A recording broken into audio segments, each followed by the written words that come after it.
Assalamualaikum, halo Pionas, kembali lagi di channel saya, channel akan memberikan seputar informasi cryptocurrency ataupun Pi Network ya.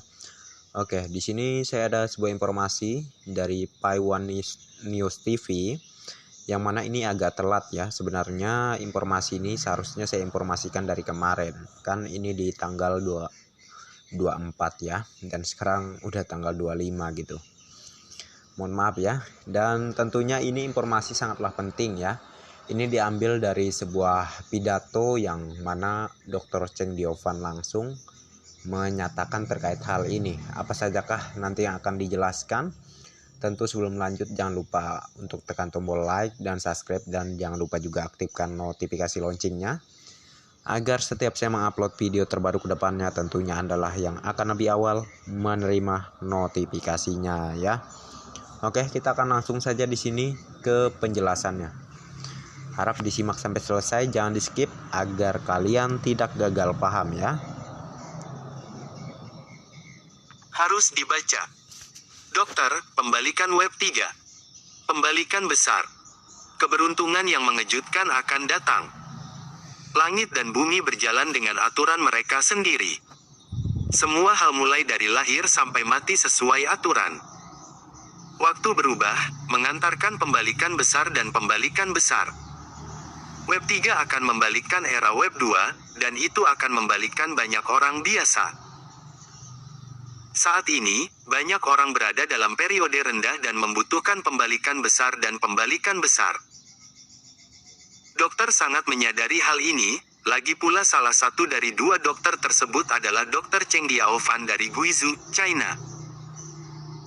Jangan lupa bahwa Dr. Cheng Diovan adalah seorang ilmuwan yang mempelajari bidang humaniora dan interaksi manusia komputer. Ya, para ilmuwan. Bukan hanya identitas seorang dokter, tetapi sebagai seorang ilmuwan, suasana hati dan tanggung jawab mereka sangat kuat. 1. Kedua dokter itu adalah ilmuwan. Mereka ketat dan mantap. Tidak berisik, tidak high profile. Hanya diam-diam melakukan pekerjaan dengan baik. Penyebab besar ini tidak hanya akan mengubah era teknologi global, tetapi juga membantu seluruh umat manusia untuk bergerak menuju masa depan yang lebih baik, terutama kita sebagai manusia biasa. Tentu saja, karir yang hebat membutuhkan upaya yang cermat dan telaten untuk dibangun, dan itu tidak terjadi dalam semalam. Sejauh ini sudah 4 tahun. Saat ini, hampir tidak ada perusahaan di China yang dapat bertahan begitu lama. Dari titik ini, terlihat bahwa kedua dokter yang memimpin tim yang terdiri dari puluhan orang ini benar-benar dapat diandalkan dalam pekerjaannya. Mereka semua adalah ilmuwan yang positif, baik hati, dan baik hati. Pada saat yang sama, mereka juga pekerja keras dan lebih positif. Keadaan pikiran ini layak untuk dipelajari. Dalam banyak kasus, keadaan pikiran seseorang menentukan apakah nasibnya baik atau buruk. Orang yang tidak sabar memiliki banyak masalah dalam hidup. Kelilingi diri Anda dengan orang-orang pekerja keras dan Anda tidak akan malas. Kelilingi diri Anda dengan orang-orang yang positif dan Anda tidak akan depresi. Cara untuk menjadikan diri Anda lebih baik dan lebih baik bukan hanya upaya Anda yang tak henti-hentinya, tetapi yang lebih penting, bersama orang-orang yang berjuang untuk kemajuan. Antusiasme mereka untuk hidup dan karir akan secara halus menginfeksi dan memotivasi Anda, mendorong Anda untuk menyingkirkan kemalasan dan mengatasi kemunduran. Jalan pintas terbesar untuk sukses adalah tumbuh bersama orang-orang yang positif. 2. Saat ini, lebih dari 3.000 ekosistem terhubung ke mainnet pada fase pertama. Ini akan menjadi kumpulan sirkulasi pertama di jaringan perutama, dan awalnya menciptakan ekologi nilai. Ada aplikasi ekologis seperti pusat perbelanjaan, game, aplikasi kesehatan, membaca, video, layanan, bisnis, dan jejaring sosial.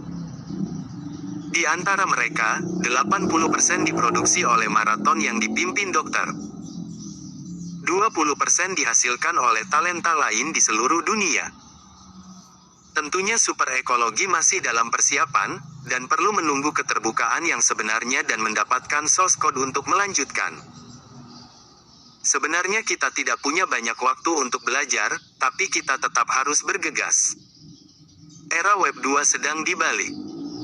2022 adalah tahun yang sangat luar biasa. Model tradisional tidak dapat lagi memenuhi kebutuhan manusia di seluruh dunia, yang menyebabkan masalah serius pada model Web 2. Inilah sebabnya mengapa raksasa besar memberhentikan karyawan dan berhenti merekrut. Alasan PHK karena penurunan pendapatan, dan alasan penurunan pendapatan karena akhir zaman. Banyak hal yang jenuh. Ditambah dengan dampak wabah, kemajuan zaman dipaksakan. Terkadang, datangnya bencana juga menjadi awal dari harapan baru. Apa yang kita lihat sebenarnya tidak benar atau salah. Padahal, sifat manusia adalah hal yang kompleks. Bahkan jika kita memahami kebenaran ini, kita tidak dapat benar-benar mengendalikannya. 3. Hal-hal di dunia ini tidak baik atau buruk sama sekali, tidak ada yang benar atau salah, hanya kuat dan lemah. Benar dan salah selalu yang dikatakan orang kuat. Segala sesuatu tidak pernah merasa keberadaannya berlebihan, dan semuanya hanya untuk bertahan hidup, di bawah lingkungan dan aturan yang berbeda, mereka semua merasa benar. Seekor kalajengking tidak pernah menganggap dirinya beracun. Nyamuk tidak pernah berpikir bahwa menggigit orang lain itu salah. Lalat tidak pernah berpikir bahwa kotoran itu kotor dan bau. Tikus tidak pernah berpikir bahwa apa yang mereka makan telah dicuri. Manusia mengatakan tikus itu jahat karena tikus memakan makanan kita, tetapi bagi tikus itu disebut mencari makan. Manusia memuji lebah atas kerja kerasnya, karena lebah membuat madu untuk kita, tetapi bagi lebah, ini adalah kebutuhan dasar. Apa yang disebut hama dan serangga menguntungkan dibagi oleh manusia sesuai dengan kepentingannya sendiri.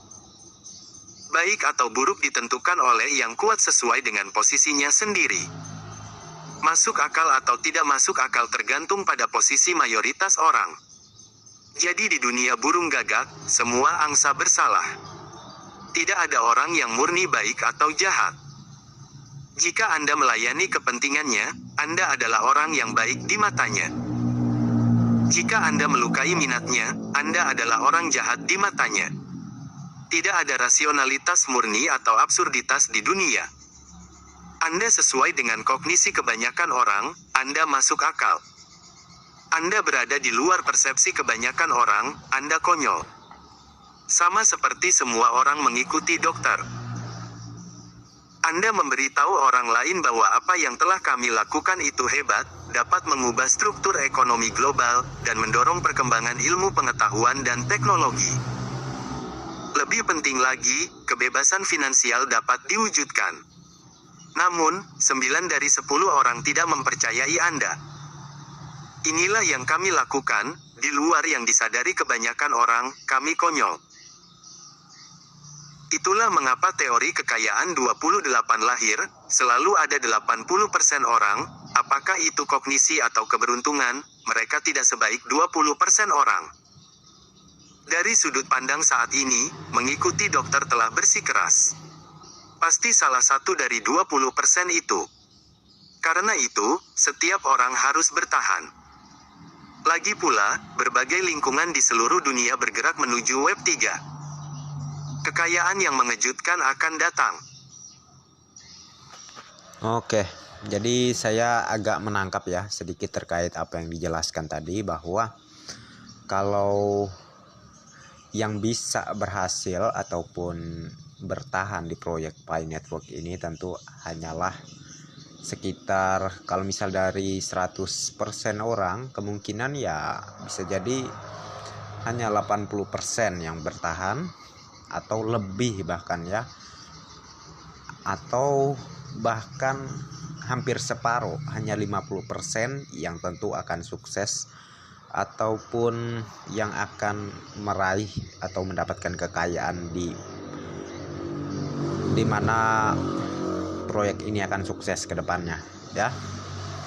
Ya, itu menurut saya sangatlah wajar, tentu dengan kemajuan semangatnya proyek ini, maka juga akan semakin maju argumen-argumen dari setiap orang ya, maupun juga pioners. Nanti kalau dimisalkan ada beberapa hal yang tidak sesuai dengan keinginan para pioners, maka hal tersebutlah yang membuat para pioners menjadi tidak bersemangat lagi untuk mengikuti proyek ini ya. Karena selalu ada kemunduran, padahal hal tersebut demi kesuksesan yang lebih baik untuk proyek ini ke depannya. Ya, seperti yang saya bilang barusan, yang bertahan di proyek ini paling tidak itu hanya separuh ya, dari jumlah 100% itu hanya mungkin 50% yang akan bertahan dan akan menjadi kaya ke depan dengan memiliki aset Picoin ini ya. Sebenarnya ini sebagai peringatan juga untuk kita sahabat pioners semua ya. Seberapa lama pun proyek ini berjalan gitu ya, kalaupun ke depan misal open mainnet diundur, gimana pendapat kalian? Apakah kalian masih ingin lanjut atau tidak? Itu hak kalian ya. Kalau saya sendiri mau diundur mungkin di tahun 2023 baru open mainnetnya, yang gak jadi masalah buat saya ya. Kalau Anda mungkin itu menjadi masalah ya, silahkan. Kalau Anda mau mundur ya silahkan mundur ya. Tentu di proyek ini juga tidak ada paksaan ya. Bagi yang masih semangat, yang punya keyakinan gitu ya terhadap proyek besar, itu memang memerlukan proses gitu ya. Pasti dialah yang akan terus bertahan, dan sampai bila waktunya tiba nanti ke depan, dialah yang akan kaya bersama kesuksesannya proyek Pi Network ini ya. Jadi semoga informasinya mencerahkan dan mencerdaskan ya. Seperti yang saya bilang, kalau keberatan dengan proyek Pi Network ini, segeralah pikir-pikir ya, sebelum akhirnya sakit hati gitu. Dalam artian sakit hati apa yang saya maksudkan, yaitu misal informasinya nih di Desember tanggal 25 itu bakal open mainnet. Tapi kalau misal diundur lagi open mainnetnya, gimana pendapat kalian? Ya, saya ingin tahu aja. Silahkan komen di kolom komentar, oke? Dan seperti yang saya katakan, bahwa yang bertahanlah yang tentu akan kaya ataupun sukses bersama proyek Pi Network ini ya. Dan mungkin sekian aja untuk informasinya. Semoga bermanfaat dan mencerahkan dan mencerdaskan juga gitu ya. Dan terima kasih banyak ya untuk kalian yang sudah mampir di channel saya dan udah like dan subscribe di channel saya.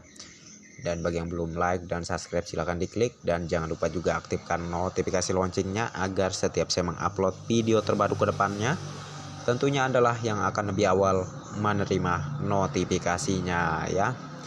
Dan next time. Assalamualaikum warahmatullahi wabarakatuh. Bye bye.